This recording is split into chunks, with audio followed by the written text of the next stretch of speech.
اعوذ باللہ من الشیطان الرجیم بسم اللہ الرحمن الرحیم ایاک نعبد و ایاک نستعین۔ آج ہم پڑھنے جا رہے ہیں انفلیمیٹری رسپانس یا انفلیمیٹری پروسیس جو ہے۔ تو کبھی آپ لوگوں نے غور کیا ہو جب آپ کو ایک مچھر کاٹتا ہے یا کوئی زور سے آپ کی باڈی کے اوپر کوئی چیز پڑتی ہے تو وہاں پر آپ کو مختلف قسم کے جو ہے نا وہ فزیکل یا کیمیکل چینجز جو ہے نا وہ باڈی میں نظر آئیں گے۔ لیکن فزیکل اگر ہم دیکھ لیں تو وہاں پر کیا ہوتا ہے جی، وہاں پر ریڈنیس آتی ہے، ٹھیک ہے، وہاں پر جو ہے اس جگہ کا جو ٹیمپریچر ہے وہ انکریز ہو جاتا ہے، ٹھیک ہے، وہاں پر خارش ہوتی ہے، ٹھیک ہے، وہاں وہ جگہ جو ہے نا وہ سرخ ہو جاتی ہے، درد بھی کرتی ہے، کبھی کبھی جو ہے نا وہ وہاں پر پس یا ریشہ جس کو آپ کہتے ہیں وہ بھی بن جاتا ہے، یا ایک سفید سا پانی جو ہے نا وہاں پر جمع ہو جاتا ہے، وہ جگہ سویل ہو جاتی ہے۔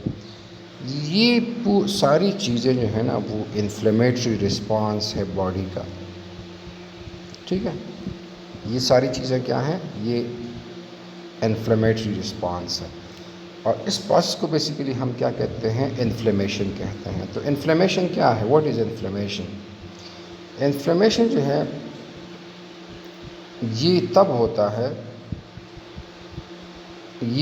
ہوتا ہے جب باڈی پہ کوئی ٹراما آتا ہے۔ ٹراما سے کیا مراد ہے، ایک اچانک کوئی ایکسیڈنٹ ہوتا ہے، ٹھیک ہے، ایکسیڈنٹ سے مراد یہ نہیں ہے کہ آپ گاڑی کے نیچے آ گئے۔ اب مچھر کا کاٹنا، ٹھیک ہے، آپ کے بازو پر آپ کسی باڈی پارٹ پر کوئی چیز لگتی ہے، یہ بیسیکلی کیا ہے جی، ٹراما ہے۔ تو لازمی سی بات ہے جب اس طرح کا کوئی پروسیس ہوتا ہے تو اس میں سیلز ڈیمیج ہوتے ہیں، اس سیل کے ریپیئر کا جو پروسیس ہے نا اس کو سپیڈ اپ کرنے کے لیے یہ انفلیمیشن ہوتی ہے، پلس وہاں پر اگر کوئی بیکٹیریا وغیرہ ہے اس کی صفائی کے لیے، اس کو ختم کرنے کے لیے یہ انفلیمیشن پروسیس ہوتا ہے، ٹھیک ہے۔ دوسرے پوائنٹ کو دیکھیں تو یہ کہتے ہیں کہ جی یہ انفلیمیشن اس لیے بھی ہوتی ہے کہ باڈی کے جو ڈیبریز ہیں، ٹھیک ہے، یا جو گند ہے یا جو مائکرو آرگینزم ہے اس کو صاف کرنے کے لیے، ٹھیک ہے، یا ٹیشو کو ریپیئر کرنے کے لیے بھی انفلیمیشن ضروری ہے، ٹھیک ہے۔ ایکسٹرنل انٹرنل فیکٹر جو ہے نا وہ ہو سکتے ہیں۔ ایکسٹرنل کا میں نے آپ کو بتا دیا، کوئی چیز آپ پر آ گرتی ہے، انٹرنل مائکرو آرگینزم جو انفیکشن کی وجہ سے، ٹھیک ہے۔ اس کے سائنس کیا ہیں، تو جب بھی آپ میں یہ سائنس ہو تو اس کا مطلب یہ ہے کہ آپ کی باڈی کیا شو کر رہی ہے، انفلیمیٹری رسپانس شو کر رہی ہے۔ ریڈنس ہے، سویلنگ ہے، پین ہے، وارمتھ ہے، ٹھیک ہے، اور لاس ہے، یہ ہم ڈیٹیل میں پڑھتے ہیں، ٹھیک ہے۔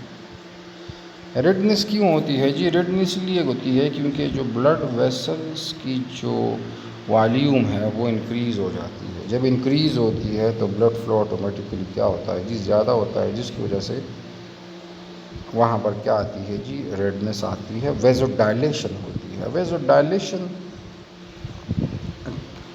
کون سی چیزیں ویزو ڈائلیشن کو پروموٹ کرتی ہیں؟ یہ ہسٹامین ہے، سیروٹونین ہے، ریڈیکائننز ہیں، پروسٹاگلینڈنز ہیں۔ یہ کہہ رہے ہیں، جو لاسٹ پوائنٹ ہے، یہ کہہ رہے ہیں کہ اگر one time blood vessels increase ہوتا ہے اس کی والیوم، تو جو فلو آف دا بلڈ ہے وہ 4 ٹائمز انکریز ہوگا، ٹھیک ہے۔ سائن اینڈ سمپٹمز میں پھر ہم آگے سویلنگ پڑھتے ہیں، ٹھیک ہے، ایڈیما ہے، ٹھیک ہے۔ ایڈیما کیا ہے؟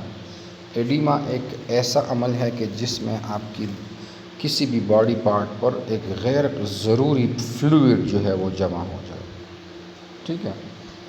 وہ فلوئڈ کہاں سے آئے گا جی؟ وہ فلوئڈ بلڈ ویسل سے نکلے گا اور اس پرٹیکولر جگہ پر جہاں پر وہ جگہ زخمی ہوئی ہے وہاں پر جمع ہونا شروع ہوگا، ٹھیک ہے۔ یہ ایڈیما بیسیکلی کہلاتا ہے، ٹھیک ہے۔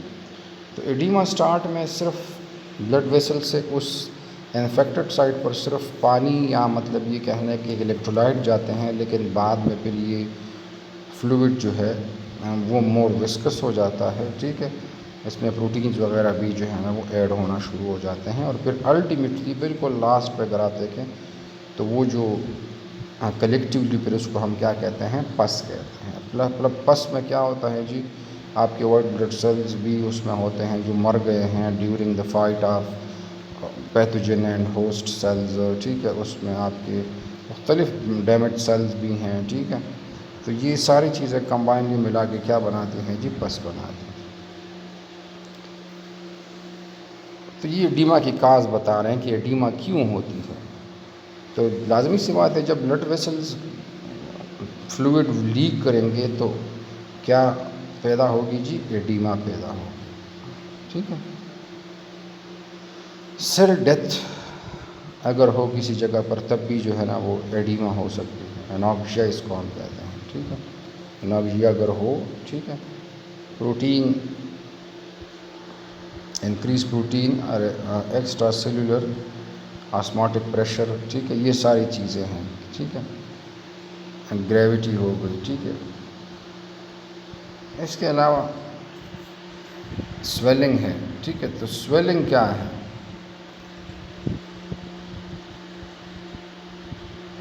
بیسیکلی سویلنگ جو ہے ایک جگہ کی والیوم کا بڑھ جانا. ٹھیک ہے، میں نے آپ کو ابھی اگزامپل دی ہے کہ کیا ہے جی؟ اگر آپ کی باڈی کا کوئی پارٹ آپ کو مچھر کاٹ لینا تو اس میں لازمی سی بات ہے جی وہ کیا آئے گی جی؟ اس میں سویلنگ آئے گی. ٹھیک ہے، ہیموریج کو کم کرنے کے لیے، ٹھیک ہے، بیسیکلی یہ سویلنگ ہوتی ہے. ٹھیک ہے، اس کے علاوہ جو ہے وہ سائنز آف انفلیمیشن ہے. ٹھیک ہے، اس میں پین بھی آتا ہے. ٹھیک ہے، پین کس طرح آتا ہے جی؟ پین جو ہے وہ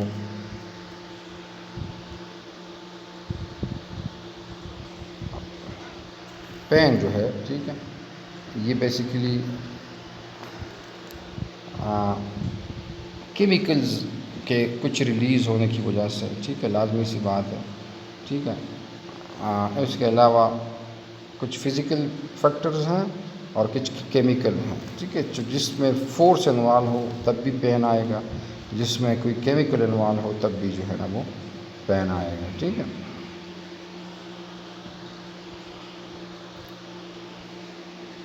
اچھا وارمتھ کیا ہے؟ وارمتھ، ٹھیک ہے، وارمتھ بیسیکلی اس جگہ کی جو ٹیمپریچر ہے نا، اس جگہ کا جو ٹیمپریچر ہے وہ اگر انکریز ہو جائے تو وہ بیسیکلی یہ پراپرٹی کیا کہلائے گی جی؟ وارمتھ کہلائے گی. ٹھیک ہے،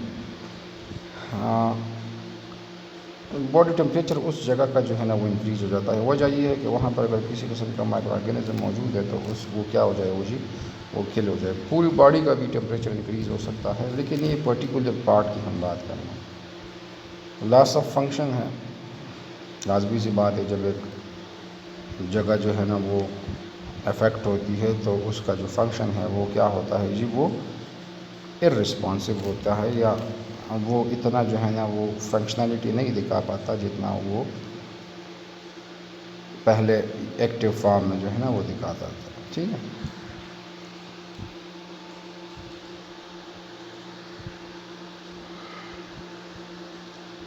تو اس کے 2-3 فیزز ہیں. ٹھیک ہے، فیز 1 ایکیوٹ فیز ہے. ٹھیک ہے، اس میں پھر فردر 2 سب فیزز ہیں. فیز 2 ہے. ٹھیک ہے، اس میں پھر ٹیشو فارمیشن ہوتی ہے، اور فیز 3 ری ماڈلنگ فیز کہلاتی ہے. ٹھیک ہے، فیز 1 ایکیوٹ فیز کیا ہے؟ جب ارلی رسپانس آتا ہے، ٹھیک ہے، انفلیمیٹری رسپانس آتا ہے، یہ فیز 1 کہلائے گی. اور یہ فیز 1 کا کیا ہے جی؟ یہ فرسٹ سب فیز ہے. ٹھیک ہے، یہ تقریباً کہہ لیں کہ 2 to 4 ڈیز تک یہ انفلیمیشن ہوتی رہتی ہے، جاری رہتی ہے. ٹھیک ہے، پھر اس کے بعد جو ایکیوٹ فیز کا دوسرا سب فیز ہے اس میں کیا ہوتی ہے جی؟ کنٹینیو جو ہے انفلیمیشن رہتی ہے. ٹھیک ہے، اور یہ عام طور پر 2 ویکس لیتی ہے، ڈپینڈنگ اپان دی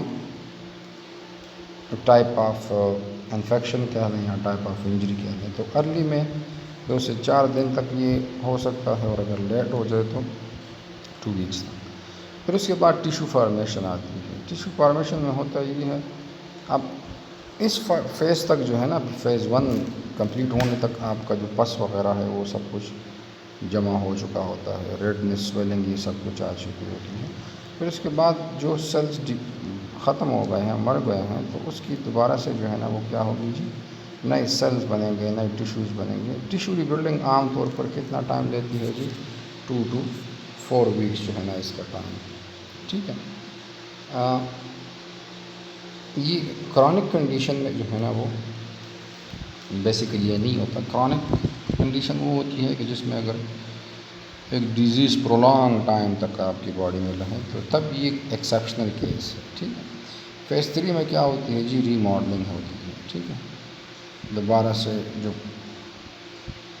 اوریجنل آپ کا ٹیشو ہے وہ اس فارم میں آنا، ایک سیل کا، ایک باڈی پارٹ کا یا اور پرٹیکولر ٹیشو کا، اس کو بیسیکلی ہم ری ماڈلنگ کہتے ہیں. اور یہ تقریباً depending upon the type of infection یا ٹراما یہ 1 سال لیتی ہے. اگر زیادہ ایکسٹریم ٹراما ہے تو پھر یہ زیادہ ٹائم لے گی، کم ٹراما ہے تو پھر یہ کم time. So this is all about the respiratory inflammatory response. Thank you.